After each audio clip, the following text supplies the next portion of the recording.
আমি অবাক হব না যে কয়দিন পরে এই রাষ্ট্রপতি যদি বলে যে এখনো বাংলাদেশের প্রধানমন্ত্রী শেখ হাসিনা এটা যদি বলে সাংবিধানিক প্রধানমন্ত্রী শেখ হাসিনা, আমার কাছে এটাকে অযৌক্তিক আমার কাছে আমি এটা অবাক হব না।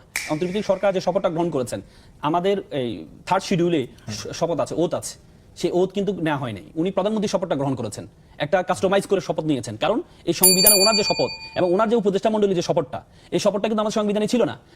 ওনারা শপথটা নিয়েছেন হচ্ছে মন্ত্রীদের যে শপথ, সেই শপথটা নিয়েছেন।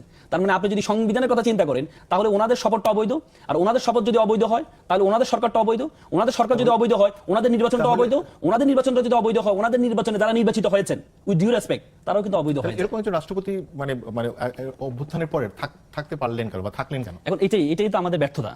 আমরা আমি সম্মান, আপনি দেখেছেন রাষ্ট্রপতি কিন্তু নিজে বলেছেন যে আমাকে সবচেয়ে বেশি সহযোগিতা করেছেন আমাদের বর্তমান যারা ক্ষমতাসীন, তারা সবচেয়ে বেশি সহযোগিতা করেছেন এবং সেনাবাহিনী সহযোগিতা করেছেন। এটা ওনার যে কালের কণ্ঠে যে এটা দিয়েছেন। এখন কথা হচ্ছে তখন কিন্তু আন্দোলন করেছিল, এনসিপি বলেন, জামাত বলেন, তাকে সরানোর জন্য কিন্তু আন্দোলন করেছিল। কিন্তু বিপ্লবটা আমি আপনাকে শুরুতে বলেছি, বিপ্লব যদি আপনি পরিপূর্ণ না করতে পারেন, কারণ বিপ্লব তার সন্তানদেরকে খেয়ে ফেলে।